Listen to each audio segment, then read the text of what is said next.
მოგესალმებით მეგობრებო, ჩვენ შეგვიძლია უკვე ადამიანის უფლებების და სამოქალაქო ინტეგრაციის კომიტეტის ხდომა გავხსნათ, ვინაიდან kvორუმი გვაქვს. პირველ რიგში თქვენ ისნებართვით გაგაცნობთ დღის წესრიგს, სულ ორი საკითხი არის დღევანდელი ხდომის დღის წესრიგში. პირველი ეს არის საქართველოს პარლამენტის წევრების არჩილ გორდულაძის, დავით მათიკაშვილის და სხვების საკანონმდებლო პაკეტი, რომელიც გულისხმობს პერსონალურ მონაცემთა დაცვის შესახებ საქართველოს კანონში ცვლილების შეტანის თაობაზე, ასევე თამდევ პროექტებთან ერთად.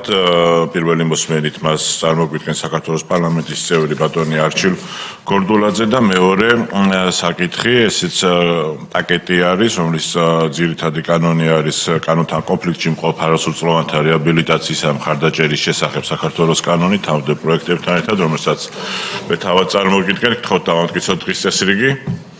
ეხლა კი ბატონ არჩილს ვთხოვოთ წარმოგვიდგინოს პაკეტი და ვინაიდან ჩვენ პირველი მოსმენით განვიხილავთ აღნიშნულ ინიციატივას კომიტეტზე, შეგვიძლია ბატონო არჩილ ერთიანად წარმოადგინოთ ის ცვლილებები, რასაც ეს პაკეტი გულისხმობს. მადლობთ. მადლობა ბატონო თავმჯდომარე, მოგესალმებით კოლეგებო კიდევ ერთხელ, მივესალმებით ამ სწორ საზოგადოებას და ადამიანებს, რომლებიც თვალყურს ადევნებენ დღევანდელი კომიტეტის ხდომას.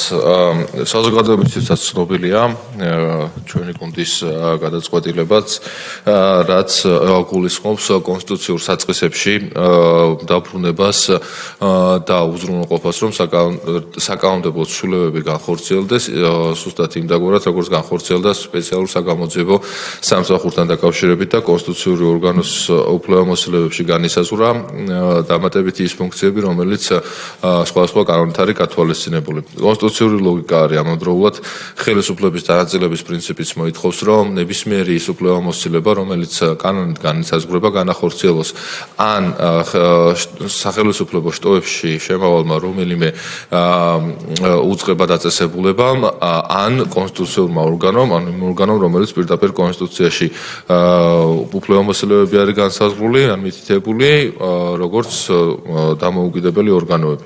პერსონალურ მონაცემთა დაცვის შესახებ საქართველოს კანონით, კორუფციის წინააღმდეგ ბრძოლის შესახებ საქართველოს კანონით და სხვა კანონებით გათვალისწინებულია მთელი რიგი უფლებამოსილებები, როგორც არის ერთ-ერთი უმნიშვნელოვანესი, მაგალითად პერსონალურ მონაცემების დაცვა.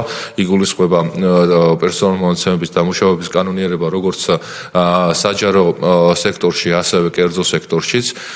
პირდაპირ ნაკისრი ვალდებულებაა ჩვენს მიერ და დირექტივაც მას გულისხმობს, რომ აღნიშნული უფლებამოსილებები უნდა განახორციელოს დამოუკიდებელმა ორგანომ, რომლის საქმიანობაში ჩარევის უფლება არ ექნება არცეთ სხვა პირს და ხოლო ხელმძღვანელი დანიშნული ან არჩეული იქნება საქართველოს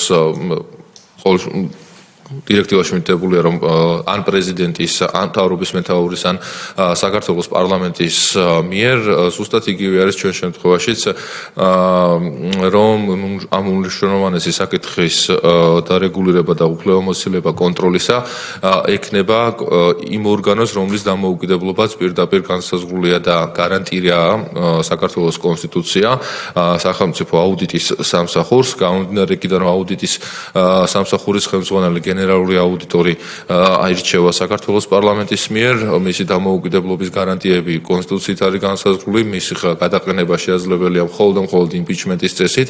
არც ერთი ორგანო არ არსებობს, რომელსაც შეუძლია, რომ დავალება მისცეს აუდიტის სამსახურს, შესაბამისად ორგანოს დამოუკიდებლობა უზრუნველყოფილია.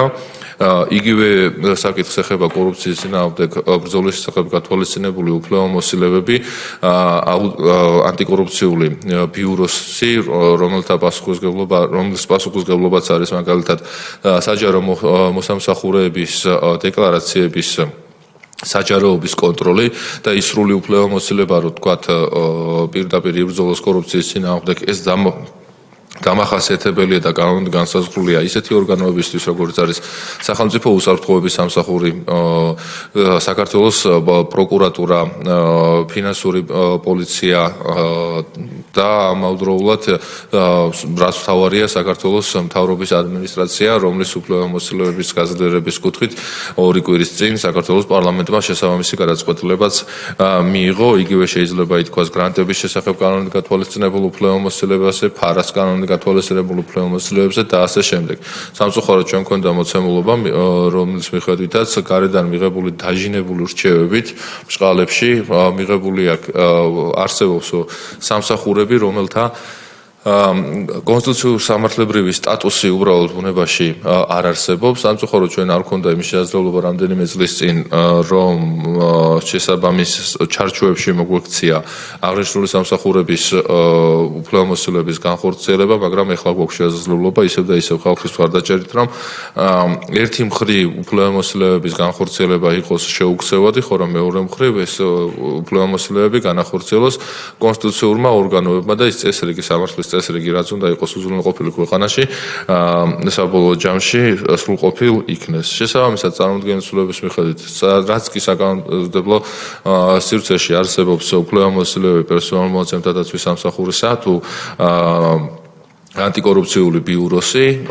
გადაეცემა კონსტიტუციურ ორგანოს აუდიტის სამსახურს, შესაბამისად განსაზღვრულია, რომ ეს უფლებამოსილების გადაცემა 2026 წლის 2 მარტამდე იყოს უზრუნველყოფილი, კანონითვე გარდამავალდებულებით განისაზღვრება თანამშრომლებთან დაკავშირებით მისაღები გადაწყვეტილება 2 მარტამდე აუდიტის სამსახურში გამოცხადებულ შესაბამის კონკურსში პირებს ექნებათ შესაძლებლობა, რომ მიიღონ მონაწილეობა და კონკურსის წესით გადანიშნული იქნენ აუდიტის სამსახურში, ხოლო ვინც იმ პირების თან დაკავშირებით, რომლებიც ან თავიანთინებით კონკურსში არ მიიღებენ მონაწილეობას, ან არ მოხდება მათი გადანიშვნა, ისინი მიიღებენ 3 თვის კომპენსაციას. ამავდროულად განისაზღვრება ის გარდამავალ პერიოდში განისაზღვრება ის უფლებამოსილეები და ვალდებულებები, რაც უნდა განხორციელდეს, მაგალითად მატერიალურ-ტექნიკური ბაზის აუდიტის სამსახურის გადაცემასთან დაკავშირებით და საბოლოო ჯამში 2 მარტიდან აუდიტის სამსახური გააგრძელებს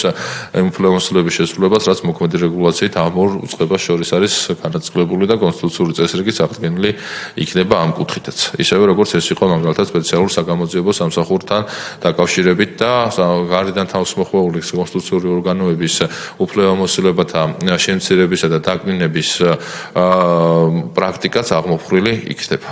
თუ არის კითხვები, რა თქმა უნდა, მზად ვარ, რომ გავცეთ თელ მათგანს პასუხი. დიდი მადლობა ბატონო არჩილ, საკმაოდ საინტერესო იყო თქვენი მოხსენება და ფიქრობ ინფორმაციულადაც ამომწურავი. თუ არის კითხვები დარბაზში, გთხოვთ ხელი მანიშნოთ. ხალბატონ სოფოს აქვს კითხვა. მოგესალმებით. ცხადია, გასაგებია, რომ სახელმწიფო აუდიტორი არის ჩვენთვის პარლამენტისთვის ინსტრუმენტი, რომ ეფექტური კონტროლი განვახორციელოთ, ამიტომ ცხადია ამ ინსტიტუტის გაძლიერება და უშუალოდ მისთვის უფლებამოსილების გაზრდა მისაღებია. მაგრამ აქვე მინდა დაგისვათ კითხვა. როდესაც აი დამატებითი უფლებები მივეცით, აი ესეთი კიდევ ეს დამატებით ამ ხელა პასუხისგებლობა ავკიდეთ. როგორ ფიქრობთ, ხომ არ არის დრო, რომ ვიფიქროთ უფრო მეტ დამოუკიდებლობაზე, უფრო მეტად რომ იყოს გარანტირებული. მესმის, რომ კონსტიტუციაში წერია, რომ ეს დამოუკიდებელია, მაგრამ ნახეთ, მაგალითად, აი ესეთ ვერსიაზე რომ ვიფიქროთ, რომ რახან ასეთი დიდი უფლებამოსილება აქვს მას, მაგალითად, არჩევისას იყოს მაღალი კვორუმი საჭირო 90 და არა უბრალოდ უმრავლესობა. ეს ერთი და პოლიტიკური კონსენსუსი იყოს ასევე საჭირო იმისთვის, რომ შევარჩიოთ აუდიტორი, სახელმწიფო აუდიტორი. აი ამ მიმართულებით როგორ ფიქრობთ? თუ ამ ხელა უფლებებს ვაძლევთ, თქვენ გესმით, რომ ძალიან მნიშვნელოვანია ცხადია ბალანსი შტოებს შორის და მესმის, რომ ეს ლოგიკა, თქვენი ლოგიკაც გავიგე, როგორთაც ასაბუთებთ, მაგრამ იქნებ მისი დამოუკიდებლობა უფრო მეტად იყოს გარანტირებული და ეს ესე ჩანდეს. აი მას როგორ უყურებთ? მადლობა. სხვა კითხვები თუ არის? მეტი კითხვები არ არის, უბრალოდ მე მოსაზრებას გამოთქვი თქვენის ნებართვით. რაც შეეხება დამოუკიდებლობის ხარისხს, ფიქრობ, რომ ამ მხრივ საქართველოს კონსტიტუცია უმაღლეს სტანდარტს იძლევა დამოუკიდებლობისას სასაკვირველი აუდიტის სამსახურის მიმართ და დამოუკიდებლობასთან არანაირ კავშირში არ არის ზოგადად საერთაშორისო სამართლებრივი პრინციპები, რომ ავიღოთ და გავითვალისწინოთ ამ შემთხვევაში ვინ რამდენი ხმით იქნება არჩეული. ეს ამას რა თქმა უნდა პირველ რიგში წვითავს მოსახლეობა მაშინ როდესაც არჩევნებზე მიდის და აფიქსირებს ხმას და ვალდებულებას აძლევს ამითი იმ პოლიტიკურ პარტიას რომელიც მე უკვე გადაწყვეტილების მიმღები არის მათ შორის საპარლამენტო დონეზე ამიტომ დემოკრატიული პროცესების უმაღლესი სტანდარტი გულისხმობს სწორედ ამას და ამ პრინციპების დაცვას და აქედან გამომდინარე როდესაც ვქვა რაღაც პოლიტიკური კონსენსუსი პირველ რიგში საზოგადოება განსაზღვრავს და პრობლემები უბრალოდ მაშინ იქნება იმ პოლიტიკური პარტიებისთვის, ვისაც ამ რეალობისთვის თვალის გასწორება არ უნდა ხოლმე და ეს უკვე იმ პოლიტიკური პარტიების უპასუხისმგებლო დამოკიდებულების ნაწილია საკუთარი აურჩევლების მიმართ, ვინცაც ასევე ვინც ეწინააღმდეგება ხოლმე დემოკრატიულ პროცესებს, ანუ არჩევნების შედეგებს და საკუთარი ახმებით უნდა ხოლმე ფონს გასვლა. შესაბამისად, ამ მხრივ, რა თქმა უნდა, აღნიშნული პაკეტიც სრულად გამართული არის. ბატონო არჩილ, თქვენ შეგიძლიათ უკვე პასუხის ნაწილზე გადავხეთ. მადლობა. ქვეყნის უზენაესი კანონი, საქართველოს კონსტიტუცია მუხლის 69, რომელიც განსაზღვრავს სახელმწიფო აუდიტის სამსახურთან დაკავშირებულ უფლებამოსილებებსაც და ამავდროულად მისი არჩევის წესსაც. მეორე პუნქტის მიხედვით, სახელმწიფო აუდიტის სამსახურს ხელმძღვანელობს გენერალური აუდიტორი, რომელსაც 5 წლის ვადით პარლამენტის თავმჯდომარის წარდგინებით სრული შემადგენლობის უმრავლესობით ირჩევს საქართველოს პარლამენტი. ეს არის საქართველოს კონსტიტუციით განსაზღვრული ნორმა. გამოდასწრებით თქვენ შემოთავაზება, რაც არის ეს გულისხმობს საქართველოს კონსტიტუციაში ცვლილების შეტანას. რომელთან დაკავშირებით საინტერესო არის, რომ ზუსტად ანალოგიური შემოთავაზება იყო საქართველოს გენერალურ პროკურორთან დაკავშირებით, რომელიც შარლ მიშელის შეთანხმებაში ჩაიწერა 2021 წელს. და საინტერესო საკითხია, რომ ამასთან დაკავშირებით საქართველოს პარლამენტის თავმჯდომარე აღნიშნავდა, რომ ყველასთვის მოულოდნელად, მათ შორის როგორც მაშინდელი საპარლამენტო უმრავლესობის და მოქმედი საპარლამენტო გუნდის წევრებისთვის, ასევე ოპოზიციაში გაერთიანებული პარლამენტის წევრებისთვისაც გასაოცრად აღნიშნული საკითხი ისევ და ისევ გარედან მედიატორად ჩართული პირისგან ყოფილად ურმე დასახელებული. და საერთოდ არც ერთ მხარეს საკითხის კი არ დაუსვავს, რომ პროკურორის არჩევის წესი შესრულიყო და ზუსტად ის იმ არგუმენტით თითქოს ერთის შეხედვით კეთილშობილური, რომ უფრო მეტად დამოუკიდებელი იქნება თუ პოლიტიკური კონსენსუსი შედგება კონკრეტული თანამდებობის პირის არჩევასთან დაკავშირებით. მაგრამ ეს რეალობაში რომ გადმოვთარგმნოთ, რა შედეგს იძლევა? შედეგს იძლევა, რომ პასუხისმგებლობა სრულად უფლებამოსილებების საპარლამენტო ქვეყანაში არსებული ადმინისტრაციული საქმის წარმოების იქნება თუ უფლებამოსილებების განხორციელებისა პასუხისმგებლობა არის არჩეულ ხელისუფლებას. ხოლო თუ პოლიტიკური პარტიები თავიანთი პოლიტიკური მიზანშეწონილობიდან გამომდინარე უარს იტყვიან, რომ მაგალითად არჩეული იყოს რომელიმე დამოუკიდებელი პირი, ეს პირიქით ასუსტებს და ხშირ შემთხვევაში უფლებამოსილების განხორციელებას შეუძლებელსაც კი გახდის. და ამ უფლებამოსილების განხორციელების შეუძლებლობის ფონზე სრული პასუხისმგებლობა დაეკისრება პოლიტიკურ გუნდს, რომელიც არჩეულია ხალხის მხრიდან. შესაბამისად, ძალიან საინტერესო არის, რომ ერთი მხრივ გენერალურ პროკურორთან დაკავშირებული ცვლილება შემოთავაზებული იყო გარედან და პირდაპირ დაჟინებული მოთხოვნითაც კი იყო ჩაწერილი შარლ მიშელის შეთანხმებაში, რომელიც ანულირებას მოხდა ჩვენი გუნდის მხრიდან. რომელიც კონსტიტუციური ჩარჩოებიდან გასვლას გულისხმობდა. და დღეს დღევანდელი კომიტეტის ხმამაზეც გაახარიას გუნდის წევრისგანაც ვისმენთ შემოთავაზებას, რომელიც ისევ და ისევ იგივე საკითხს აყენებს, მსგავს საკითხს ამ შემთხვევაში გენერალურ აუდიტორის შემთხვევაში, რომ თუ იქნება ცვლილება შესული თან გავითვალისწინოთ, რომ კონსტიტუციაში ცვლილებას ეხება საკითხი, ამ შემთხვევაშიც ოპოზიციის ხელში აღმოჩნდება ბერკეტი, რომ აუდიტის სამსახურმა თავის კანონით და კონსტიტუციით მისთვის დაკისრებული უფლებამოსილებები არ და ვერ განახორციელოს და ეს იქნება ერთგვარი ჩამკეტი მექანიზმი ოპოზიციის ხელში. მაშინ, როდესაც კანონით გათვალისწინებული უფლებამოსილების განუხრელად შესრულებაზე პასუხისმგებლობა დაეკისრება ხელისუფლებას. ამიტომ რა ამ მოცემულობიდან გამომდინარე ძალიან გავს ერთი მეორესაც, დიდი ეჭვი მაქვს ეხლა შემიძლია დაგიდასტუროთ კონკრეტულად მეც რომ ეს არ ამგონია რომ მხოლოდ გახარიას გუნდში მიღებული რჩევა და დამოკიდებულება იყოს საკითხისადმი, ხომ არ არის აქ გარედან მიღებული ისევ დაჟინებული მოთხოვნის ანარეკლი, ამასთან დაკავშირებით შეუძლია ჩართულ საზოგადოებას რომ იმსჯელოს. ეს უბრალოდ ასეთი კითხვის ნიშანი მებადება, როდესაც მსგავსი საკითხი იყო პროკურორთან დაკავშირებით და ეხლა აქაც. რაც შეეხება იმას, თუ გამოუკიდებლობა როგორ არის გარანტირებული, ისევ და ისევ კონსტიტუციის 79 მუხლით არის დიახ გათვალისწინებული, რომ ვიმეორებ, არც ერთ ორგანოს არ აქვს უფლებამოსილება რაიმე დავალება მისცეს აუდიტის სამსახურს და მის ხელმძღვანელს მისი გადაყენება შეუძლებელი არის იმპიჩმენტის წესის გარეშე, შესაბამისად დანაშაული უნდა იყოს ჩადენილი და მხოლოდ ამ შემთხვევაში შეიძლება პირის გადაყენება თანამდებობიდან, გარდა იმ შემთხვევისა, რაც გათვალისწინებულია, რომ მაგალითად, რა ვიცი, ჯვარი წერია ყოველას და თუ ვეღარ შეძლოს ფიზიკურად აღნიშნული საკითხის აღნიშნული უფლებამოსილების განხორციელებას და პირადი გადაწყვეტილებით დატოვებს ან თუ მოხდება ადამიანის გარდაცვალება, რაც კიდევ ერთხელ ამბობ ყოველას ჯანმრთელობას და დიდხანს ცეცხლს უსურვებ. ამიტომ ვფიქრობ, რომ აღნიშნული საკითხი ისედაც მოწესრიგებულია როგორც კონსტიტუციით, ასევე საქართველოს პარლამენტის რეგლამენტით, ასევე ორგანული კანონით საქართველოს აუდიტის სამსახურის შესახებ და ამ ეგრეთ წოდებული პოლიტიკური კონსენსუსის უკან პირიქით სამსახურის უფლებამოსილების დაკნინება უფრო იმალება, ვიდრე რაიმე გამოჯობესება. მადლობა. კეთილი დაზუსტება გაქვთ ხელმოდანოს ბრძანეთ. ასე იგი თქვენ თავად საუბრობდით ხოლმე აქ იმაზე, რომ პოლიტიკური განცხადებები უნდა არ ვაკეთოთ და რაღაც აქცენტი უნდა გქონდეს ძირითადად იმ საკითხზე, რომელზეც ვიჯელობთ. ეხლა პრაქტიკულად თქვენ თავმჯდომარეს მიმართ ამან ასე გითხრა და ეხლა თქვენ მოისმინეთ ეხლა ბატონის მიერ პრაქტიკულად ბრალი დამდო, რა ვიცი, ჩემბერლენის დავალებას ვასრულებ აქ მე მგონი თუ არ ვიცი ვისი რომელი აგენტის მანჯურის აგენტი ვარ თქვენი წარმოდგენით.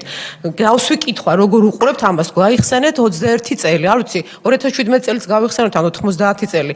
ეხლა აღქმებზე თქვა ბატონმა თქვა ჩვენმა თავმჯდომარემ რომ აღქმებით უნდათ მართვა. ეხლა ეს არის თქვენი აღქმა, რომ თქვენ რაღაც ეჭვი გაგიჩნდათ, რომ ვიღაცამ სადღაც რაღაც მიკარნახა და ეხლა ჩვენ ახლა ვისმინოთ თქვენი ეჭვების რაღაცა არ ვიცი საიდან გაქვთ ეს ეჭვები, თქვენი კომპლექსები, არ ვიცი საიდან რა ეჭვები, თქვენი საიდან საზრდოობს თქვენი შიშები. მე დავსვი მარტივი კითხვა, როგორ უყურებთ ამას თქო. და მარტივად შეგეპასუხოთ, რომ ამ ეტაპზე ეს არ არის ჩვენთვის მისაღები, ან ვერ ხედავთ სამომავლოდ როგორ უყურებთ ამას. იმიტომ რომ არის ხო რაღაც გვაქვს რაღაცა თანამდებობები, რომელსაც მნიშვნელოვანი არის აუცილებელი მაღალი კვორუმი, 90 ხმა რომ მიიღოს. და იმ შემთხვევაში, როცა ვირჩევთ თანამდებობის პირებს 90 ხმით, მაგალითად სახალხო დამცველს, იქ რას გულისხმობთ? იქაც რაღაც აუცილებლად აგენტურა უნდა მოგელანდოთ? ჩვენ ვლაპარაკობთ ჩვენ ქვეყანაზე, მოვედი აქ და მინდა საქმიანი მსჯელობა. დავსვი მარტივი საქმიანი კითხვა და თქვენ მოაბით, არ ვიცი, კუდები, ყურები, რქები. მარცე, თქვენ როგორ უყურებთ ბატონო თავმჯდომარე? თქვენ თავად თქვით, რომ აი ნაკლები იყოს პოლიტიკური განცხადებები, შეფასებები და ვიყოთ უფრო რაღაც საქმეზე ორიენტირებული. ძალიან ვცდილობ. ეს იმას არ ნიშნავს, რომ მე არ შემიძლია განცხადებების გაკეთება ან არჩევნებთან დაკავშირებით, ან გარემოსთან დაკავშირებით, ან დემოკრატიულ პროცესებთან დაკავშირებით. მაგრამ პატივს ვცემ თქვენს თხოვნას და ვითვალისწინებ. და თუ შეიძლება სხვა კოლეგებსაც იგივე მითითება რომ მისცეთ. მადლობა დიდი.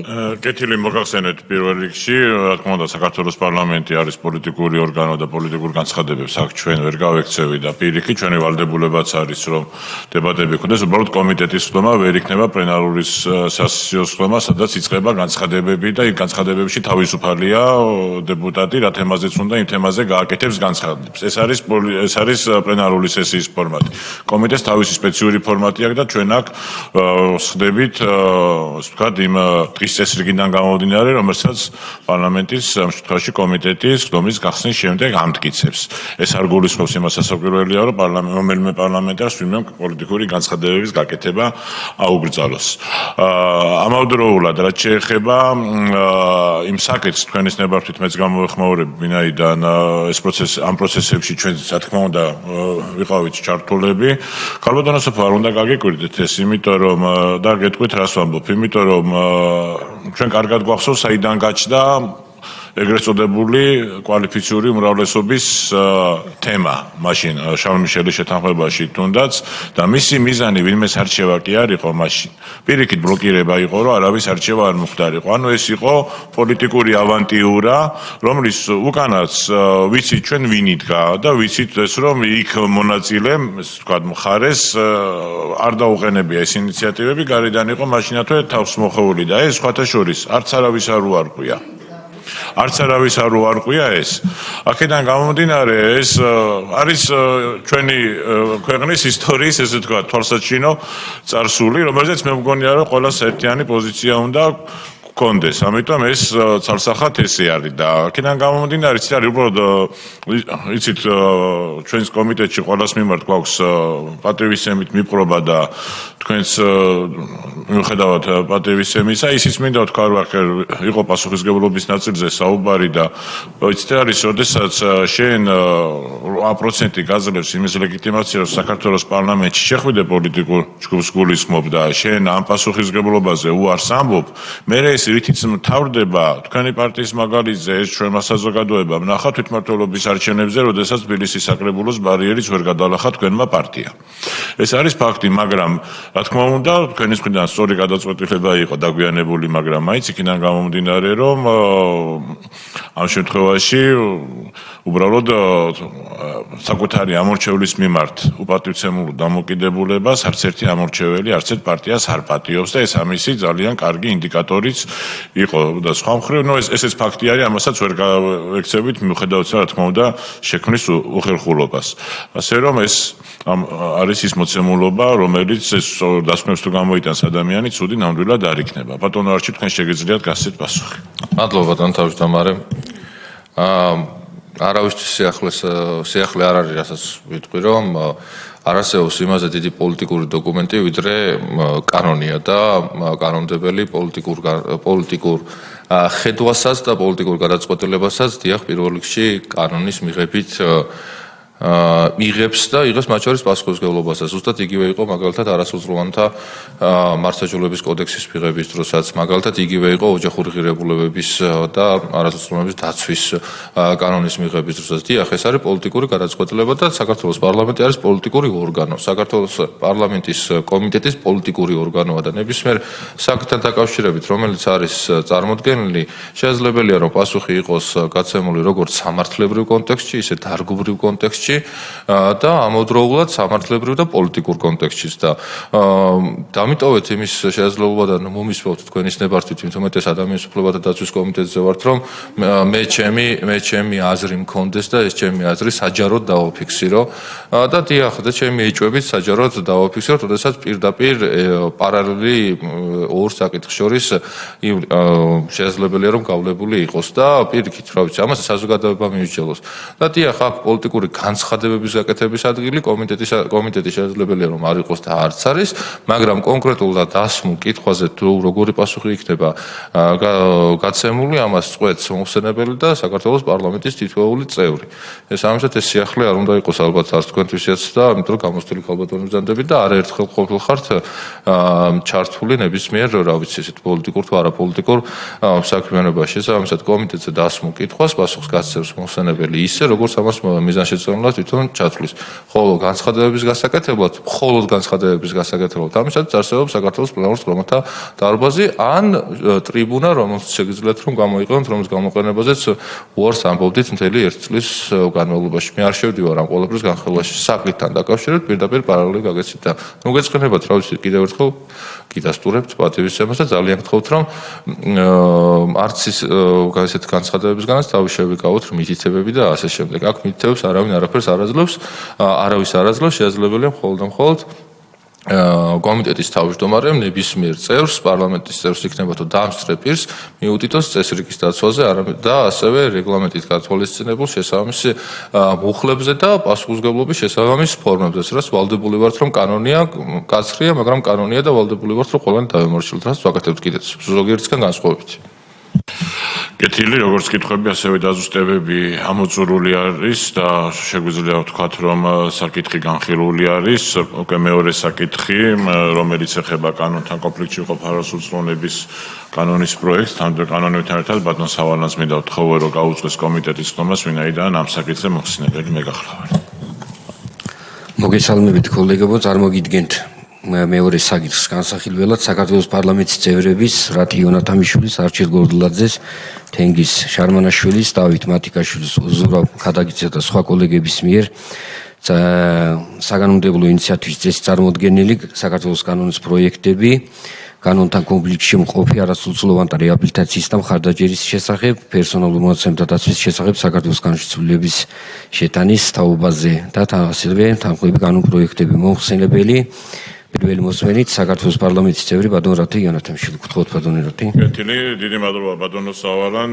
მივესალმები დამსწრე საზოგადოებას, ჩემს კოლეგებს, ახალ დამსწრელის წარმომადგენლობას, მადლობას მოგახსენებთ ყველას ინტერესისთვის ამ საკითხთან დაკავშირებით, ვინაიდან მიმაჩნია, რომ ერთ-ერთ მნიშვნელოვან საკითხზე მსჯელობთ დღეს ადამიანის უფლებების დაცვისა და სამოქალაქო ინტეგრაციის კომიტეტში.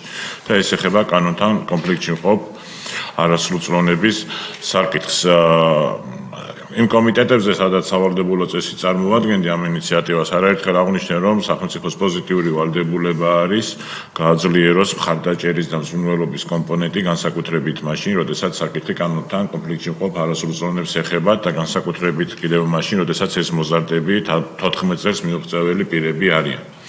ჩვენ უნდა ვაღიაროთ პირველ რიგში, რომ ამ მხრივ გვაქვს ძალიან სერიოზული გამოწვევები და აუცილებელი არის, რომ ადამიანის უფლებების დაცვის სტანდარტით, გაეროს ბავშვთა კონვენციის სტანდარტით სახელმწიფომ თავისი პოზიტიური როლი სრულფასოვნად განახორციელოს. რაც გულისხმობ პირველ რიგში, სანამ უშუალოდ შინაარსზე გადავალ, არის ერთ-ერთი მთავარი პრინციპის, მთავარი ღირებულებაც და მე ვიტყოდი მთავარი პარადიგმაც, რაზეც ასე დროს სახელმწიფოს მიდგომა უნდა ეფუძნებოდეს.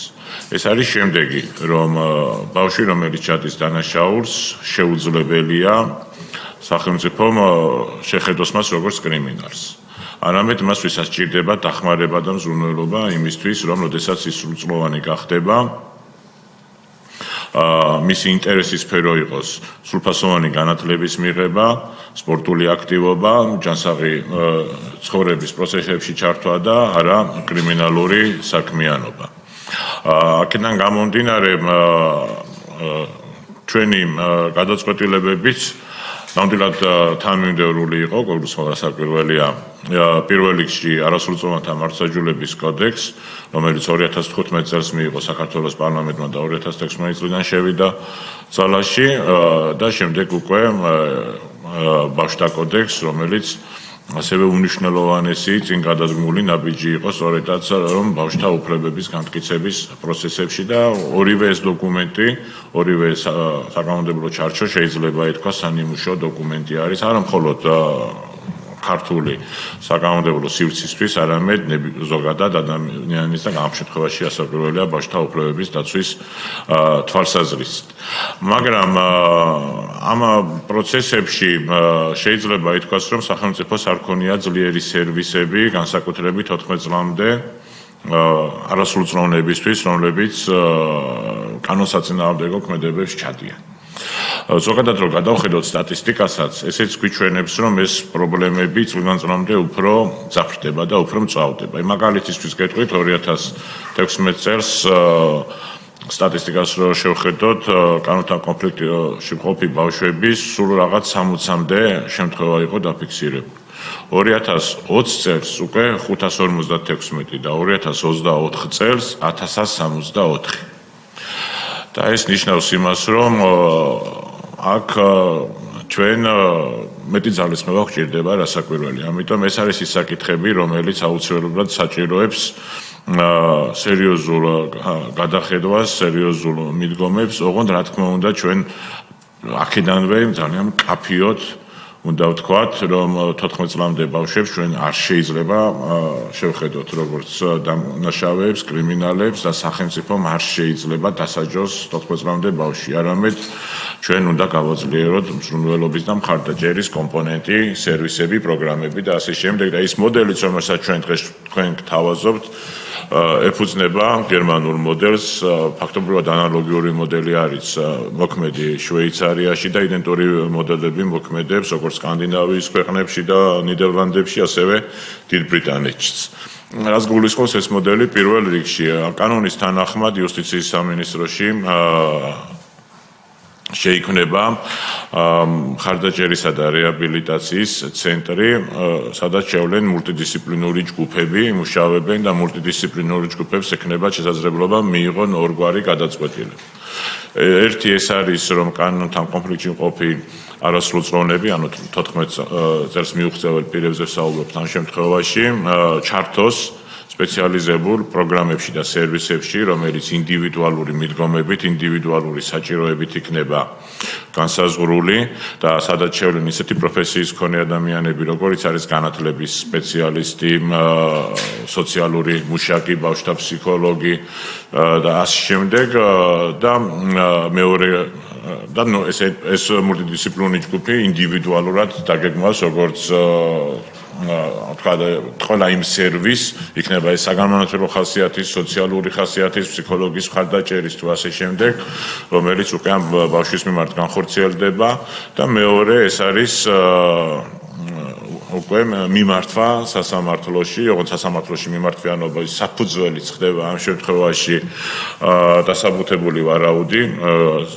პროკურატურის, რაზეც მექანიკური დასკვნის მომზადება არ კეთდება, ამის საფუძველი და აქვე გასაჩივრების მექანიზმი არის შემოტანილი, ჯერ კიდევ პროკურორის ამ დასაბუთებული ვარაუდის და ამის შემდეგ უკვე მულტიდისციპლინური ჯგუფი მიმართავს სასამართლოს შემდეგი გადაწყვეტილების შესახებ, რაც არის უკვე მხარდაჭერისა და რეაბილიტაციის სახლში განთავსებაზე და სასამართლო იღებს გადაწყვეტილებას და აქაც სასწრაფოებია გასაჩივრების მექანიზმი არის და ამ გასაჩივრების მექანიზმი უკვე შემდგომ ინსტანციაში შეუძლია მხარეს გასაჩივროს სასამართლოს ნებისმიერი გადაწყვეტილება. ეს მნიშვნელოვანი არის, იმიტომ რომ სასამართლოს კონტროლი არის ერთ-ერთი მთავარი სტანდარტი, რომელიც ესეთ მდგომარეობებში არის, მაგრამ აქვე და სხვადასხვა ქვეყნის მოდელის ამას გვიჩვენებს, მაგრამ აქვე კიდევ მინდა გაუსვა აუცილებლად ხაზი.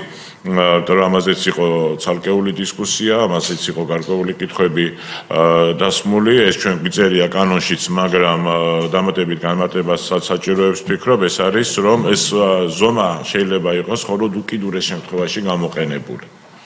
და ეს ზომა არ შეიძლება იყოს განგრძობადი და თქვათ ისეთი ზომა, რომელიც არ დასრულდეს მანამ, სანამ ადამიანი სრულწლოვანი არ გახდება. ანუ რას გულისხმობ, რომ განსხვავებული უფრო მკაცრი მიდგომა ვერ იქნება 14 წლამდე ბავშვის მიმართ გამოყენებული, ვიდრე თქვა 14-დან 18 წლამდე ბავშვის მიმართ იქნებოდა გულისხმობს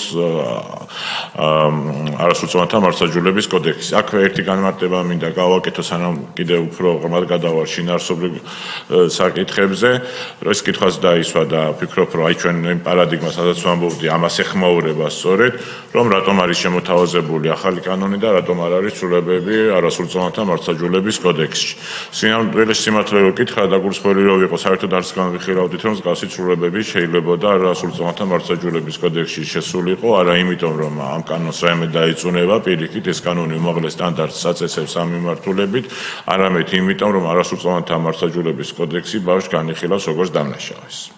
ანუ 14-დან 18 წლამდე პირს და ამ შემთხვევაში სწორედ ეს არ გვინდოდა ჩვენ და ეს ამისი რადიკალურად განსხვავებული მიდგომა უნდა ქონოდა სახელმწიფოს და ამიტომ ჩვენ ვფიქრობდით ან ბავშვთა კოდექსზე, ან ახალი კანონის გასვლაზე და ვფიქრობ, რომ ახალი კანონით წასვლა უფრო კარგი და სწორი ნაბიჯი იქნება ამასთან დაკავშირებით და განხილვის დროს ასევე ჩვენ კიდე გარკვეული ცვლილებები შევიტანეთ, რომლის ნაწილსაც გაგაცნობთ ახლა, იმიტომ რომ იქ უკვე რაც წერია, ბევრჯერ ვისაუბრეთ ამაზე, იყო სხვადასხვა დისკუსიები მათ შორის სამყარო კომიტეტებზე და ამიტომ ბევრ ისეთ საკითხზე აღარ შევჩერდები, უბრალოდ რამოდენიმე ისეთ საკითხს გავაჟღერებ, რომელიც ცვლილებაც სავალდებულო არის, რომ კომიტეტის ხდომაზეც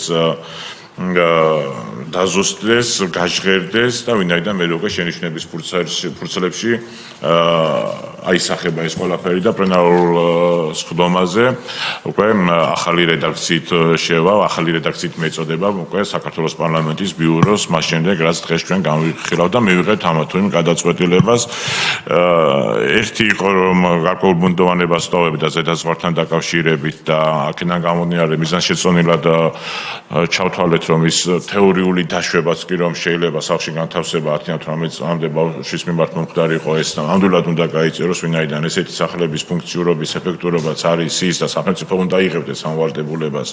რა თქმა უნდა რომ მოკლევადიანი უნდა იყოს და არ შეიძლება ეს სხვა მიდგომა იყოს გამოყენებული და ის მოდებიც რომელიც ზემოთ ვახსენე სწორედ ამ პრინციპს ეფუძნება ვინაიდან თუ გარკვეულ პერიოდში შენ ვერ აღწევ მიზანს ეს არის არა ბავშვის ბრალი არამედ იმის ბრალი ამ შემთხვევაში რომ სახელმწიფო სწორად ვერ ახორციელებს ამა თუ იმ პროგრამებს. აქედან გამომდინარე ჩვენ მიუხედავად იმისა რომ ჩვენ ჩანაწერი გვქონდა 6 თვემდე და გაგრძელება შემდეგ ისევ 6 თვემდე და ეს აპრიორი 6 თვესაც არ გულისხმობდა შეიძლება მულტიდისციპლინურ ჯგუფს მიეღო ესეთი გადაწყვეტილება რომ 2 თვეში 1 თვეში უკვე დაენახა რომ ამ ბავშვის მიმართ აღარ არის აუცილებლობა ამ პროგრამის განხორციელების და უკვე კანონით დადგენილი მიზანი მიღწეულია, მაინც ჩვენ ჩავთვალეთ რომ 2 წლიანი ვადა ეს არის ამ შემთხვევაში მაქსიმალური ვადა მიზანშეწონილი რომ დაზუსტებულიყო, ამიტომ ამას აქ ვაზუსტებ.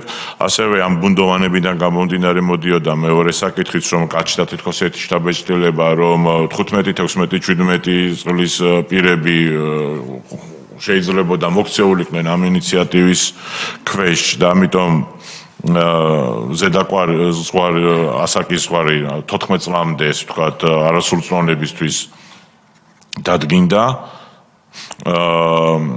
ნუ თეორიულად შეიძლება თუ 14 წელს მიუღწეվել ბავშვის მიმართ დაიწყო თქვა და უკვე პროგრამაში ჩართვა და განხორციელება პროგრამის ამოწურვამდე იყოს ის ბენეფიციარი ესეთი სახლის და ეს ბუნებრივი ალბათ იმიტომ რომ უფრო მეტი სიკეთე ამ შემთხვევაში და საჭიროება არსებობს ამ პროგრამის სრულფასოვნად გავლას აქვს და ის თეორიულად შეიძლება გაგრძელდეს მას შემდეგ 14 წლის გახდება 2 თვე, 1 თვე, 3 თვე, ნუ გააჩნია ამ შემთხვევაში მაგრამ პროგრამის ამოწურვის მიზანშეწონილობას ხედავ და ამიტომ ესე დავწერეთ. იყო გარკვეული ესე ვთქვათ საკითხები გამოითქვა მათ შორის საკომიტეტო განხილვებზეც რომ აი გვაქვს ბავშვთა კოდექსი, არის სხვა კანონები და ვინაიდან ის ფაქტორი თუნდაც რომ ეს არის დღეს მიიღება, დღეს განიხილავს პარლამენტი და 4 წლის წინ იყო ბავშვთა კოდექსის საკითხი, 5 წლის წინ ხომ არ იქნება ვთქვათ ის რომ ნუ რაღაც გარკვეულ ვთქვათ სამართლებრივი ტექნიკის თვალსაზრისით რაღაც ბუნდოვანებას არ ტოვებდეს და აქედან გამომდინარე ჩვენ მიუხედავად იმისა რომ სწორედ ბავშვთა კოდექსის სულისკვეთებით არის პირველ რიგში ეს ინიციატივა შემუშავებული და იმ ღირებულებები და იმ ფასეულობებით რაც ამ კანონმა მოიტანა მაინც მიგვაჩნია რომ მნიშვნელოვანი არის ამ ტექსტშიც აისახოს რომ ბავშვთა უფლებათა კოდექსს და სხვა კანონებზე მითითება მოხდეს რომ უზრუნველყოფილი იყოს არსებული უფლებრივი სტანდარტების შენარჩუნება და თქვა ამან არ დატოვას ინტერპრეტაციის და манипуляციის სივრცე. ასევე დაინიცირებულ ვერსიაში არ იყო ჩანაწერი იმის შესახებ რომ თქვა ერთი სქესის მქონე ბავშვები ერთ და იგივე დაწესებულებაში შეიძლება იყვნენ თუ გამიჯნული და მიუხედავად იმისა რომ ჩვენ ფიქრობდით რომ უკვე დამატებითი საკითხები გარდამავალდებულებაში კი არა და კანონქვემდებარე აქტებში უნდა ასახულიყო, ამიტომ თქვა ესეთი დეტალები ჩვენ არ შემოვიტანეთ და იგივე ეხება იმ პროფესიებს რაც მულტიდისციპლინურ ჯგუფებში ჩართვას გულისხმობს.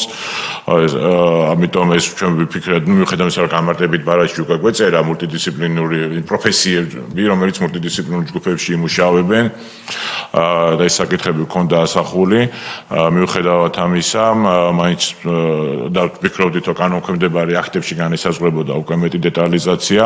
ვიფიქრეთ, რომ ამ შემთხვევაში შეიძლება ეს ჩანაწერები კანონის ძირითად ტექსტში მიზანშეწონილი ყოფილიყო, ყოველ შემთხვევაში ერთმანეთს არ ეწინააღმდეგება რასაკვირველია და ამიტომ გაკეთდა და დაზუსტდა რომ ერთად არ შეიძლება განთავსდნენ სხვადასხვა სქესის ქცევის თავისებურებებისა და მართსაწინააღმდეგო ქცევის ისტორიის არასრულწლოვნები. ასევე დაზუსტდა ამას მეც არაერთხელ აღვნიშნე ჩემი გამოსვლის დროს და პრეზენტირების დროს, როდესაც ამ ინიციატივას ზე საუბრობდით და ამიტომ შევიტანეთ ეს დაზუსტება, რომ ეს უნდა იყოს მცირე საოჯახო ტიპის დაწესებულება და ამასაც კანონის ტექსტში ავსახავთ და ასევე კანონთან კონფლიქტში ყოფი არასრულწლოვნების რეაბილიტაციის მხარდაჭერის პროცესში უნდა მონაწილეობდნენ, როგორც აღნიშნეთ, ეს ფსიქოლოგის, სოციალური მუშაკის, ადვოკატის ეს თქვა პროფესიებიც აქ შევიდა, ასევე დაკონკრეტდა, რომ სახლის დატოვების და პროგრამის დასრულების შემდეგ პირზე 1 წლის განმავლობაში განხორციელდება მონიტორინგი, უფრო მკაფიოდ მიეთითა, რომ სახლში მოთავსება არის უკიდურესი ღონისძიება, ისიც კანონში ჩავწერეთ, გაიწერა წარმომადგენლის ფუნქციები და მოვალეობები და კიდევ ერთი ცვლილება, რომელიც დავამატეთ, ესე ვთქვათ, და ვიქნები კურსფელი და ამის თავარი გულშემატკივარი მე ვიყავი რასაკვირველია, ჩვენ კიდევ განსხვავებული მიდგომა უნდა გქონდეს შეზღუდული შესაძლებლობის მქონე ბავშვებისათვის და კანონმა უკვე თქვა, რომ დაუშვებელი არის შეზღუდული შესაძლებლობის მქონე ბავშვის განთავსება რეაბილიტაციის და მხარდაჭერის სახლში. აქედან გამომდინარე, ეს არის ის საკითხები, რაზეც დღეს თქვენთან მინდოდა მესაუბრა, თუ დამატებით იქნება რაიმე კითხვები, რა თქმა უნდა ბატონი სავალანი ჩაინიშნავს და მზად ვარ გიპასუხოთ. მადლობა. დიდი მადლობა ბატონო, საინტერესო მოხსენებისთვის. ვფიქრობ, რომ ძალიან მნიშვნელოვანი საკითხია. კოლეგები, კითხვები ხომ არა გაქვთ? გთხოვთ ბატონო ზურაბ. მოგესალმებით კოლეგებო, საზოგადოებას მივესალმები.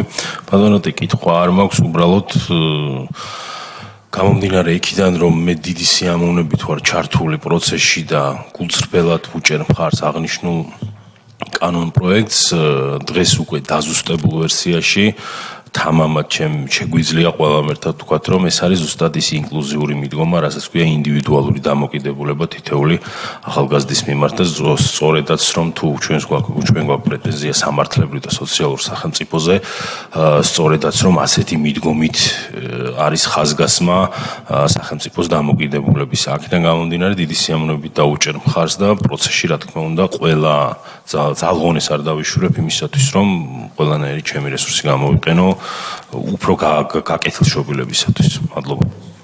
მადლობა ბატონო ზურაბ. გთხოვთ. ესე იგი კარგია, რა თქმა უნდა, ძალიან გერმანული და ნორვეგიული თუ შვეიცარიული მაგალითების მოყვანა, მაგრამ ჩვენ განსხვავდებით, ჩვენი საზოგადოება განსხვავდება, განსხვავებული ხასიათი გვაქვს, კულტურა, ტემპერამენტი. რა თქმა უნდა, როცა ჩვენ ამ კონკრეტულ კანონზე საუბრობთ, აქ საუბრობთ 10, 11, 12, 13 წლის ბავშვებზე. 10, 11, 12, 13 წლის ბავშვებზე საუბრობთ, ახლა ამ კონკრეტულ შემთხვევაში.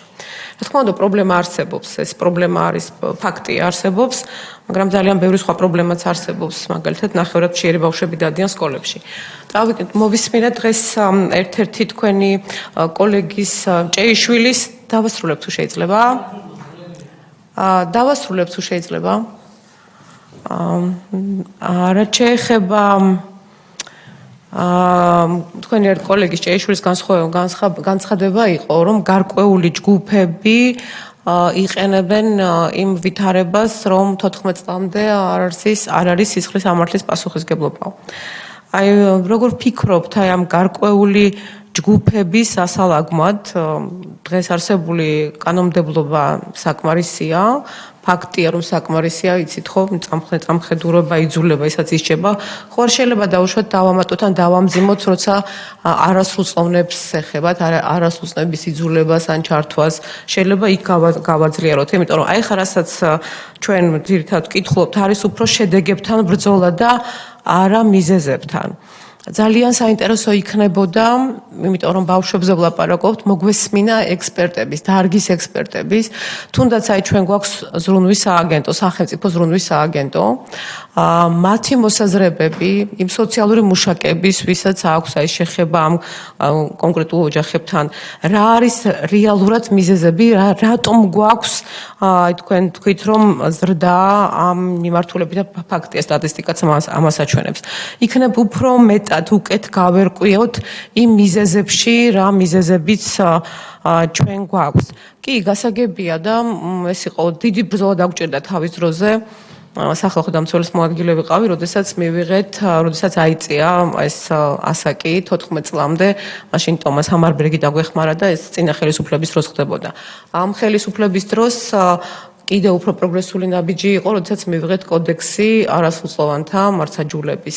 მე ითქვა, რომ სახელმწიფოს უნდა მთავრობა რაღაც პრევენციულ ღონისძიებებს დაგეგმავდა და განახორციელებდა. იქნებ მოგვესმინა რა პრევენციული ღონისძიებები განხორციელდა, რა ვიცი რა გქონდა ესეთი და რატომ ვერ მივედით შედეგამდე და რატო გჭირდება რაღაც რეაბილიტაციის სახლში ჩასმა.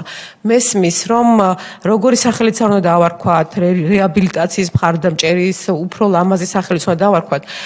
ეს ჩვენ საზოგადოებაში დამღების, ესე ვთქვათ,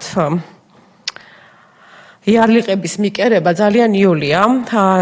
პირდაპირ გეუბნებთ, ხა დავასრულებ თუ შეიძლება. მე შეიძლება, იმიტომ რომ ასაკი მაგ გამოცდილება ხასიათი, ხა რამდენიც არ უნდა დამიზახოს ვიღაცამ აგენტი, ამან ჩემზე ზეგავლენა არ მოახდინოს, მაგრამ 10 წლის ბავშვს ვლაპარაკობთ და 10 წლის ბავშვი პრაქტიკულად დამღით, რომ სადღაც რეაბილიტაციის და მხარდაჭერა კრიმინალის დამღით პირდაპირ თქვა, აი ამ დამღით უნდა იცხოვროს და როგორი იქნება მისთვის შემდეგ ეს ცხოვრება. სხვათა შორის ჩვენ მქონდა ასეთი სამტრედიაში ასეთი სპეცდაწესებულება და დაიხურა.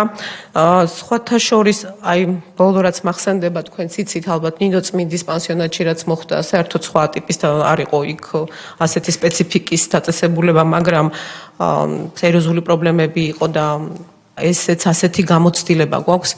რომ არ ვიჩქაროთ ბატონო რატი და იქნებ აი მოვიწვევთ ახლა ჩვენ ფრაქციაში მაინც ვაპირებთ ამას მოვიწვევთ სხვადასხვა სპეციალისტებს ფსიქოლოგებს ვინც ამ მიმართულებით მუშაობს კიდევ ერთხელ კიდევ ბევრჯერ ავზომოთ 7 ჯერ ავზომოთ და ერთხელ გავჭრათ და მაინც კომიტეტში შეგვიძლია მოვიწვევთ ასეთი ექსპერტებია პირდაპირ ვინც ამაზე მუშაობს მოვისმინოთ მათი მოსაზრებები ზოგჯერ შეიძლება იყოს ანგაჟირებული მაგრამ რაღაცა მარცვალი ვიპოვოთ რომ ახლა წარმოიდგინეთ აი თქვენი ახლობელი 10-11 წლის ბავშვები ამაზე ვლაპარაკობთ მიზეზებზე მეტად რომ ვებრძოლოთ სხვათა შორის თავი ერთ გამახსენდა შაშკინის დროს იყო მინისტრი შაშკინი რო იყო მაშინ ჰქონდათ ესეთი ინიციატივა თქვენი მუშაობდით შეიძლება უფრო მეტად გახსოვთ იმ დროს განათლების სამინისტროში ხალხის სამეფოს ნუ დაიწყებთ არასდროს მე არც ერთ სამინისტროში არ მუშაობ სიფში ხო მუშაობ არ მუშაობდი არსად განათლების სამინისტროს სიფში მუშაობდი არც ერთი დღე ინკლუზიურ პროექტს აკეთებდით ინკლუზიურ პროექტს ვაკეთებდი არასამთავრობო ორგანიზაციიდან კოალიცია დამოუკიდებელი ცხოვრებისათვის არც ერთი თეთრი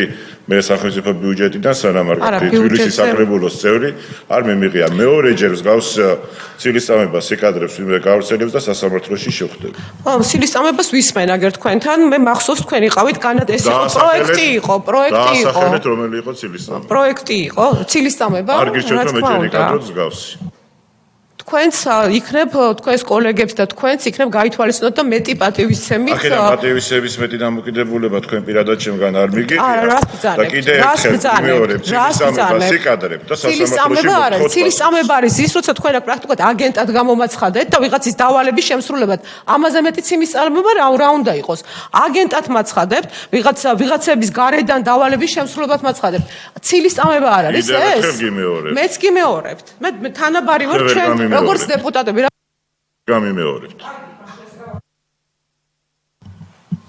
დამთავრეთ კარგით სხვა კითხვები ხომ არ არის თქვათ ბატონო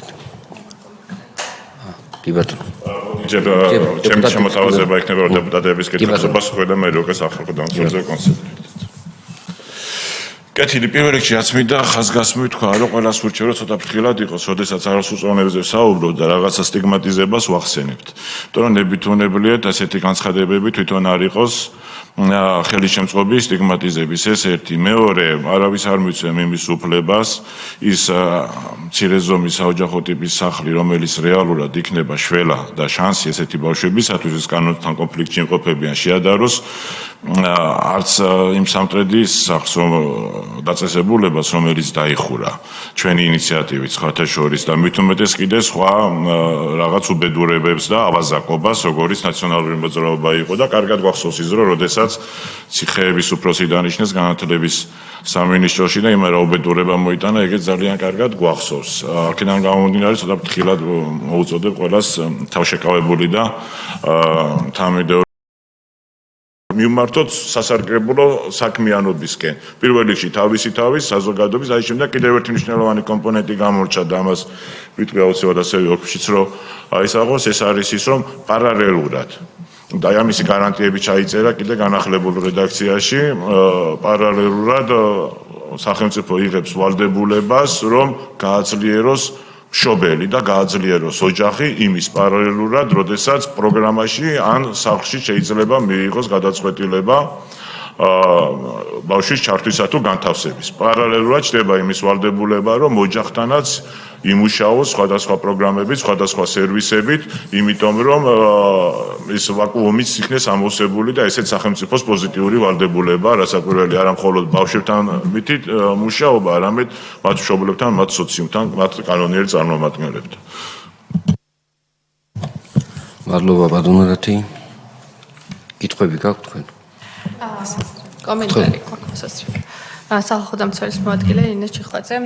პირველ რიგში ვიტყვი ბატონო რატი რომ ჩვენ ახალ ვერსიას, ანუ განახლებულ ვერსიას საკანონმდებლო ინიციატივის არ ვიცნობთ და რაც თქვენ დაასახელეთ ახლა ცვლილებები, რაც შეიტანეთ აღნიშნულ კანონ პროექტში, რამდენიმე მათგანი ასევე ჩვენც ქონდა გათვალისწინებული, მათ შორის ისაუბრეთ თქვენ მაქსიმუმ ვადაზე და ცოტა გაუგებარი იყო ჩემთვის სერვისებთან დაკავშირებით იგულისხმეთ ეს თუ ასევე ანუ მხოლოდ სახლში განთავსებასთან დაკავშირებით თუ ასევე სერვისების და პროგრამაში ჩართვაზე იგულისხმება და ამას კი გავეცნობით შემდგომ დეტალურად და მომავალ განხილვებისთვისაც გავითვალისწინებ ჩვენი პოზიციის დაფიქსირების კუთხით.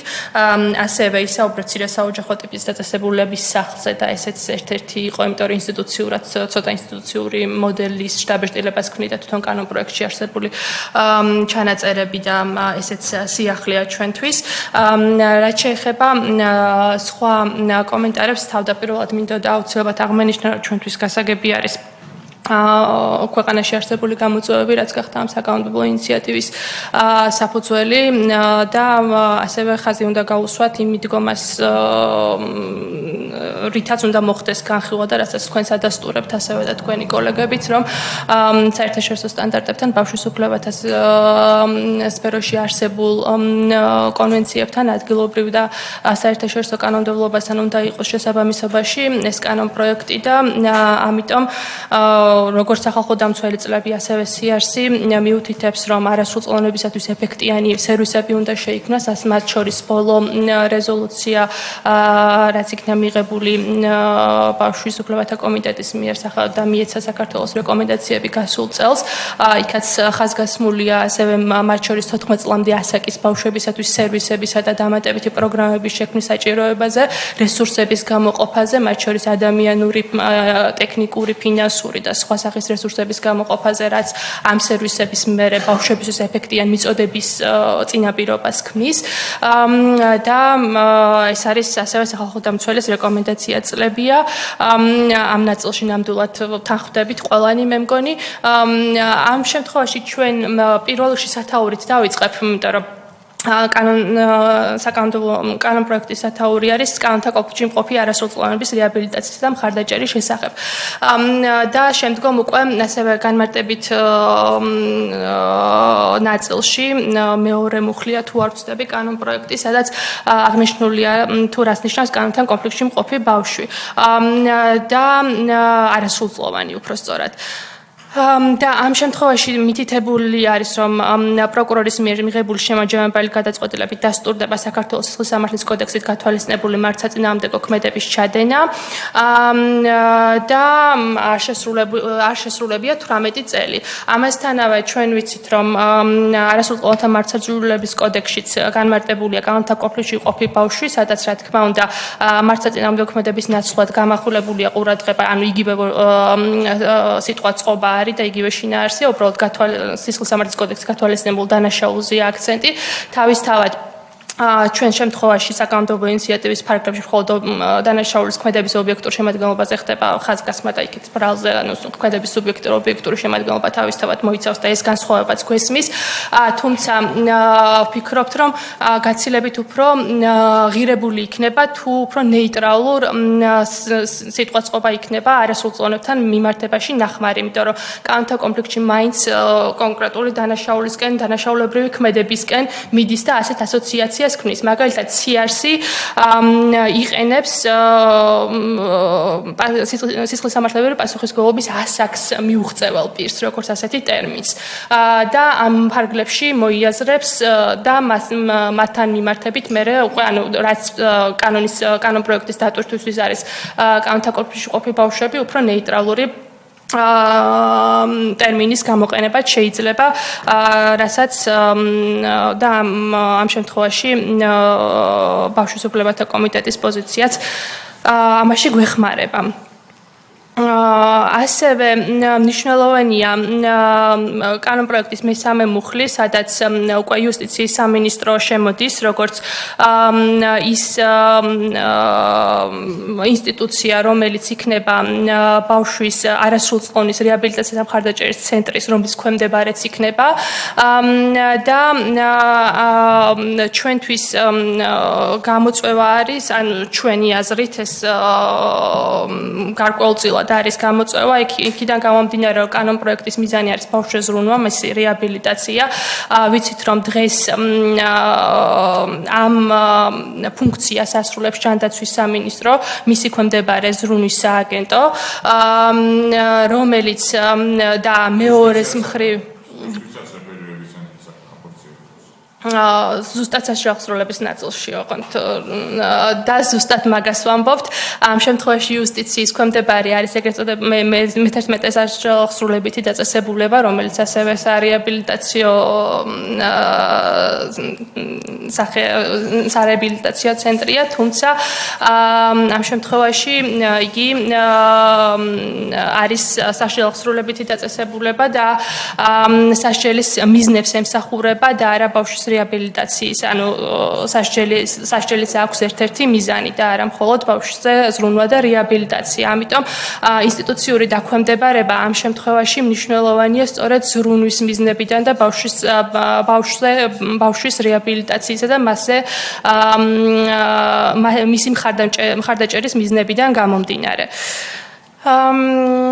კიდევ ჩვენ რაც ასევე გვიქმნიდა იმის რამაც შეგვიქმნა შთაბეჭდილება, რომ უფრო და შიში რომ ასე ვთქვათ საშუალების დაწესებულებისკენ არ წავიდეს ეს მოდელი, რაც სახლს ის სახლი, რაც თქვენ შემოგთავაზეთ, სარეაბილიტაციო სახლი არის, ასევე მეორე თავის კანონ პროექტის მეორე თავის და მეექვსე თავის ძალიან დიდი მსგავსება არასრულწლოვანთა მართლმსაჯულების კოდექსთან, ანუ ამ თავებით გათვალისწინებული დებულებების მსგავსება არასრულწლოვანთა მართლმსაჯულების კოდექსთან და კიდევ ერთხელ ვიტყვი და ჩემმა კოლეგამაც თათუნმაც წინა იურიდიულ კომიტეტის ხდომაზე, როცა ასევე ეს კანონპროექტი განიხილებოდა, მანაც აღნიშნა, რომ არასრულწლოვანთა რეაბილიტაციისა და მხარდაჭერის სახლი ძალიან გავს არასრულწლოვანთა სარეაბილიტაციო დაწესებულებას, ეგრეთ წოდებულ მე-11 დაწესებულებას ამ დებულებებიდან გამომდინარე, სადაც არასრულწლოვანი მსჯავრდებულები არიან გათვალისწინებული,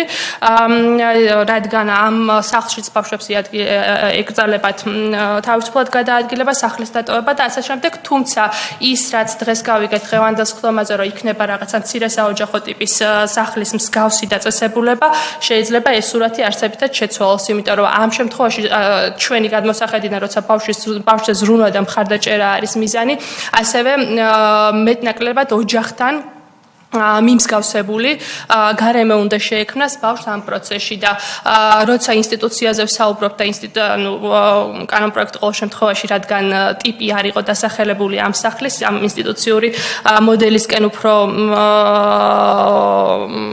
მიდიოდა განმარტება თითქოს ნორმების და იმ დებულებების რითაც განსაზღვრული იყო ამ სახლში ბავშვის ქცევისა და მასზე ზრუნვის თუ გასატარებელი სხვადასხვა ღონისძიებები. აქედან გამომდინარე ეს მნიშვნელოვანი ცვლილებაა, რაც შეეხება საოჯახო ტიპის დაწესებულებად მოხსენიებას. ასევე ერთ-ერთი მნიშვნელოვანი დებულება არის თანაზომიერების პრინციპი, რასაც თქვენ გვთავაზობთ ამ კანონპროექტის ფარგლებში, ასევე იმეორებს მართლმსაჯულების კოდექსით გათვალისწინებულ თანაზომიერების პრინციპს. ანუ აქ საკანონმდებლო ინიციატივა აღნიშნავს, რომ კანონთან კონფლიქტში მყოფი არასრულწლოვანის რეაბილიტაციის და მხარდაჭერის პროცესში კანონთან კონფლიქტში მყოფი არასრულწლოვანის მიმართ გამოყენებული ზომა უნდა იყოს თანაზომიერი იმ ქმედებისა, რომლის ჩადენის თაობაზეც არსებობს დასაბუთებული ვარაუდი. და როცა ჩვენ საუბრობთ სისხლის სამართლებრივი პასუხისმგებლობის ასაკს მიუღწეველი არასრულწლოვნის მიერ ჩადენილი ქმედების თანაზომიერ ღონისძიებებზე ეს თითქოს ცდება მხოლოდ ბავშვების ზრუნვისა და მხარდაჭერის მიზნებს და ასევე უფრო ტოვებს სასჯელის შტაბეშტილებას. ასევე კიდევ შეიძლება დღევანდელი სხდომა ასე დეტალურ კომენტარებისთვის არ არის, მაგრამ მირჩევნია, რომ რადგან თქვენს ასევე სამუშაო პროცესში ხართ და შეიძლება მეორე მოსმენისთვის უფრო ცვლილებები იყოს შეტანილი, მირჩევნია, რომ ყველაფერი დღეს მეტნაკლებად უმრავლეს ნაწილზე ვისაუბრო. ასევე კიდევ მე-12 მუხლი კანონპროექტის განსაზღვრავს კანონთან კონფლიქტში მყოფი არასრულწლოვანის მიმართ შეწყდება კანონით გათვალისწინებული პროცედურები თუ ამავე მუხლის პირველი პუნქტით გათვალისწინებულ რომელიმე ეტაპზე გამოვლინდება, რომ პირს აქვს ფსიქიკური ან დროებითი ფსიქიკური აშლილობა, ქრონიკული ან დროებითი ფსიქიკური აშლილობა, გონებრივი განვითარების შეფერხება, სხვაგვარი ფსიქიკური აშლილობა, ანუ ეს ფაქტიურად ბრალის გამომრიცხავ გარემოებებზე მიუთითებთ, ან სისხლის სამართლის კოდექსით, რაც არის ბრალის გამომრიცხავი გარემოებები და ამ შემთხვევაშიც ესეც გვიტოვებს რეაბილიტაციის სახლში, მხარდაჭერისა და რეაბილიტაციის სახლში განთავსების გარემოებების სისხლის სამართლებრივი სასჯელის ხასიათზე. ხო, ანუ ამ შემთხვევაში ასევე ამ სახლის ფარგლებშიც შეიძლება მსგავსი პროგრამის შემუშავება.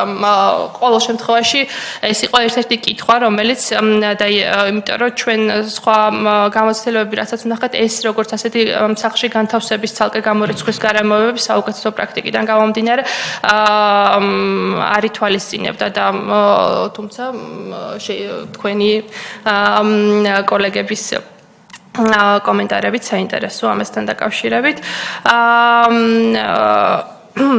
ასევე თქვენ ისაუბრეთ ვადაზე, რაც ძალიან საინტერესო და ამაზე აღარ გავამახვილებ ახლა ყურადღებას, იმიტომ რომ მონიშნული გქონდა ვადის ნაწილი, ანუ მაქსიმუმი ვადის, სწორედ იქიდან გამომდინარე, რომ სახელმწიფოს უნდა გქონდეს мотиваციო, რაც შეიძლება ეფექტური ღონისძიებები დაგეგმოს და სერვისების მიაწოდოს, რომ რაღაც განუსაზღვრელი დროით და 18 წლამდე ბავშვის დაყოვნება დახურული ტიპის იქნება თუ სერვისების ჩართვის ნაწილში არ იყოს საჭირო. ასევე კანონპროექტის მე-20 მუხლი განსაზღვრავს უკვე მხარდაჭერისა და რეაბილიტაციის სახლში განთავსების საფუძვლებს და აქ რამდენიმე საფუძველი არის, რომლის განხილვაც მინდოდა კომიტეტის სხდომაზე. ერთ-ერთი არის, ანუ პირველ რიგში ის, რომ აბსოლუტურად ისიც ძალიან მნიშვნელოვანია, რაც თქვენ აღნიშნეთ, რომ როგორც უკიდურესი ზომა, ანუ ეს კანონის დონეზეც რო იქნება უკვე განმტკიცებული და არა მხოლოდ განმარტებითი ბარათის ფარგლებში მნიშვნელოვანია, რომ და ისიც ჩვენი აზრით მნიშვნელოვანია აღენიშნოს, რომ ამ შემთხვევაში ბავშვი საფრთხეს უნდა უქმდეს საკუთარ თავს ან სხვებს, ისევე როგორც ეს საუკეთესო გერმანულ პრაქტიკაში არის და რასაც ეყრდნობა თქვენს მიერ შემოთავაზებული ინიციატივა და არა მხოლოდ ქმედების მართსაწინააღმდეგო ხასიათზე არ არის მორგებული, არამედ ბავშვს ზრუნვა და რეაბილიტაცია რომ არის მიზანი, სწორედ აქედან გამომდინარეობს მისი დახურულ დაწესებულებაში განთავსების საფუძველიც, რომ თვითონ მას უნდა ექნებოდეს საფრთხე ან მის მიერ სხვებს უნდა ექნებოდეს საფრთხე და ესეც პრინციპების დონეზე იქნება თუ თვითონ ნორმის დონეზე, ალბათ მნიშვნელოვანია რომ აისახოს საკანონმდებლო ინიციატივაში.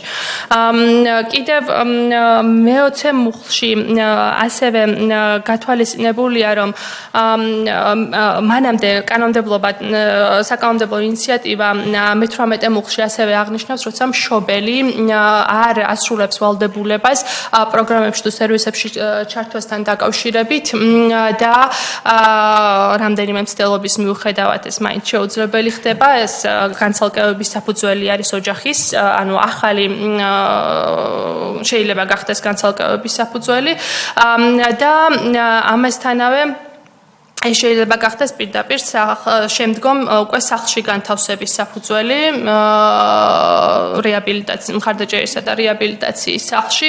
ამიტომ აქ ალბათ მნიშვნელოვანია ჯერ რომ თუ განცალკევების საფუძველი არსებობს, ანუ ბავშვის საუკეთესო ინტერესები ილახება და ეს შეფასებულია და კანონმდებლობა გვაძლევს იმის საშუალებას, რომ ბავშვი ოჯახიდან გამოვიყვანოთ და განვაცალკევოთ ოჯახიდან, ეს ბავშვი ჩაერთოს პირველ რიგში სერვისების მიწოდებაში, შესაბამის პროგრამებში და შემდგომ უკვე მეორე ეტაპზე უკიდურეს აუცილებლობის შემთხვევაში იქნეს გამოყენებული დახურულ დაწესებულებაში მხარდაჭერისა და რეაბილიტაციის სახლში გადაყვანის შესაძლებლობა. გარდა ამისა მე-20 მუხლის დექვე პუნქტი ასევე აღნიშნავს, რომ პროკურორის ამაზე ჩემმა კოლეგამაც ისაუბრა იურიდიული კომიტეტის ხდომაზე, თუმცა დავამატებ, რომ როცა პროკურორის მიერ მიღებული შემაჯამებელი გადაწყვეტილებით დასტურდება არასრულწლოვნის მიერ სისხლის სამართლის კოდექსით გათვალისწინებული მართლსაწინააღმდეგო ქმედების ჩადენა, რომლის ჩადენის გათვალისწინებულია 5 წლის თავისუფლების აღკვეთა, ამ შემთხვევაში არასრულწლოვანი პირდაპირ არასრულწლოვანთა რეაბილიტაციის და მხარდაჭერის სახლში გადამისამართება. აქ რა თქმა უნდა გვესმის ასევე ის გარემოება, რომ მოსამართლე უნდა დაეთანხმოს იმ შუამდგომობას, რომელიც გუნდის მიერ იქნება წარდგენილი სასამართლოსთვის სახლში დახურულ დაწესებულებაში არასრულწლოვნის გადამისამართებასთან დაკავშირებით, თუმცა უკვე კანონმდებლის მიერ იმ შესაძლებლობის გაჩენა, რომ პირველივე შემთხვევაში, როცა ბავშვი კონკრეტულ ქმედებას ჩადის, კონკრეტული სიმძიმის ქმედებას ჩადის, ასე დავარქვათ, რაც თავისთავად ასევე სასჯელთან ასოცირდება, რომ პირდაპირ დახურულ დაწესებულებაში უნდა მოხდეს, ან პირველ, ასე ვთქვათ, საშუალებად განიხილება მისი დახურულ დაწესებულებაში განთავსება და იმ შემთხვევაში თუ მოსამართლე არ დაეთანხმა, მხოლოდ მას შემდეგ განიხილება მისი სერვისებისა და შესაბამის პროგრამასა და სერვისებში ჩართვის შესაძლებლობა და თუ ამ საკანონმდებლო ინიციატივის მიზანი არის ის, რომ ეს უნდა იყოს როგორც უკანასკნელი საშუალება გამოყენებული და თქვენ აღნიშნეთ, რომ ეს დაემატა ასევე რომ უკიდურესი საშუალება არის ამ საკანონმდებლო ინიციატივას დაემატა. ამ შემთხვევაში ჩვენი შეფასებით ეს უკიდურესი საშუალება აღარ გამოდის, იმიტომ რომ პირველივე ეტაპზე ითვალისწინებს ბავშვის დახურულ დაწესებულებაში განთავსების შესაძლებლობას. გარდა ამისა, მე-20 მუხლი ასევე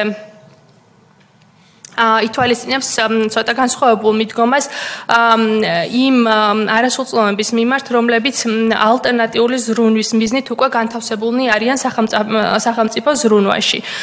და კანონპროექტში წერია, რომ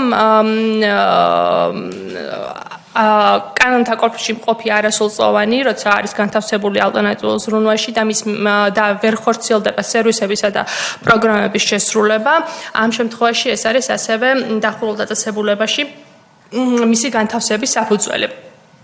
აქ ვფიქრობთ, რომ ეს ადგენს სახელმწიფო ზრუნვაში მყოფი ბავშვებისათვის არათანაზომიერ და უფრო მკაცრ სტანდარტს, რადგან ცოტა და ისიც გაუგებარია საკანონმდებლო ინიციატივიდან, რა იგულისხმება სახელმწიფო ზრუნვაში მყოფი არასრულწლოვანების პროგრამაში, როცა ვერ ხორციელდება პროგრამაში ჩართვის სერვისის შესრულება.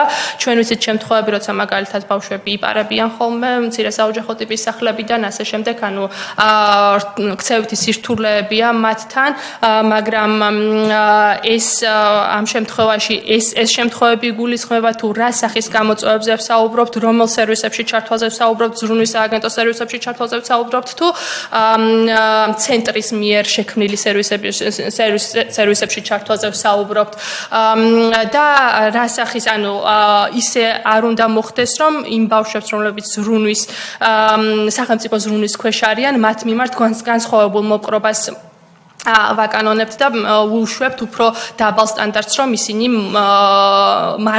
უფრო მარტივად დაექვემდებარონ დახურულ დაწესებულებაში მოთავსებას. კიდევ გუნდოვანი იყო. ხარჯები ხალბატონო რინე, მე ბოდიში გაგაცვეთინე. სამუშაო შეხვედრას თუ გავაკეთებთ, დიდებული იქნება, ნამდვილად ეს ბოლოსკენ მქონდა მოტოვებული.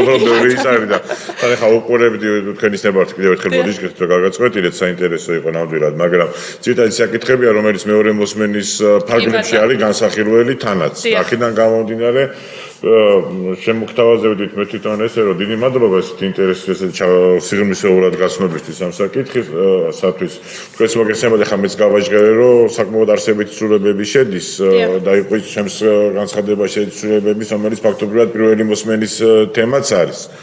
და ამიტომ ახალი რედაქცია იქნება, ხო და შემიძლია რომ უკვე როდესაც უყრით კენჭს თუნდაც კომიტეტს და ასაც გავაგზავნით ბიუროზე, თქვენს გაგიზიარებთ რედაქციას, რასაკვირველია, თქვენს გადახედოთ და შეგვიძლია ამ კვირის ბოლოს ან მომდევნო კვირის დასაწყისში, სანამ საკომიტეტო ფორმატში მეორე მოსმენას წარუადგენდეთ ამ ინიციატივას, მანამდე შეხვედრა დავაორგანიზოთ და იქ გავიაროთ კიდე დეტალურად საკითხები. ან მაგიტომაც გავაკეთე ეს შესავალი, რომ ცოტა დეტალური კითხვები მაქვს თქო, მაგრამ კი ბატონო, მაშინ აღარ გავაგრძელებთ თუ ამაზე შევთანხმდით და ამაზე საუთოლეთო უკვე შეთანხმება გვაქვს და აუცილებლად შეხვედრაზე ჩვენ კომიტეტის აპარატს აქედან ვეთხოვ რომ დავაორგანიზოთ, რომ პირველ რიგში კენჭის წყლის შემდეგ ის რედაქცია, რასაც ბიუროზე გავაგზავნით ქალბატონ ირინას და სახალხო დამცველს რომ მივაწოდოთ და უკვე დავიწყოთ დაორგანიზება სამუშაო შეხვედრის, რომელზეც უკვე ამ თემებს ჩემი კომიტეტის აპარატი ჩვენ შეხვდებით და ერთად გავივლით უკვე ამ ინიციატივას. კი ბატონო, მისაღებია, მადლობა. კეთილი, მაშინ ჩვენ შეგვიძლია აღნიშნული ინიციატივაც განხილულად მივიჩნიოთ და დავაყენოთ კენჭისყრაზე ის ორი საკითხი, რომელიც დღეს განვიხილეთ, საკმაოდ დინამიური და საინტერესო კომიტეტოს ხდომა გამოგვივიდა. პირველი კენჭისყრაზე ვაყენებ საქართველოს პარლამენტის წევრების არჩილ გორდულაძის, დავით მათიკაშვილის, ალოდა ღუდუშაურის და სხვების წარმოდგენილ ინიციატივას პერსონალურ მონაცემთა დაცვის შესახებ საქართველოს კანონმდებლობის შეტანის თაობაზე თავმდევ კანონის პროექტებთან ერთად, ვინ არის მომხრე დაუჭიროთ მხარი, წინააღმდეგი თუ არის ვინმე, ერთი წინააღმდეგი ყავს ხოთოთ შეასახოთ და მეორე ეს არის პაკეტი, რომელზეც ეხავს საუბრობდით კანონთან კონფლიქტში მყოფ არასრულწლოვანთა რეაბილიტაციისა და მხარდაჭერის შესახებ. ვინ არის მომხრე? ვინ არის წინააღმდეგი? ერთი წინააღმდეგი ყავს დღეს. კეთილი, საკითხები ამოწურულია, კომიტეტის ხდომა დასრულებულია.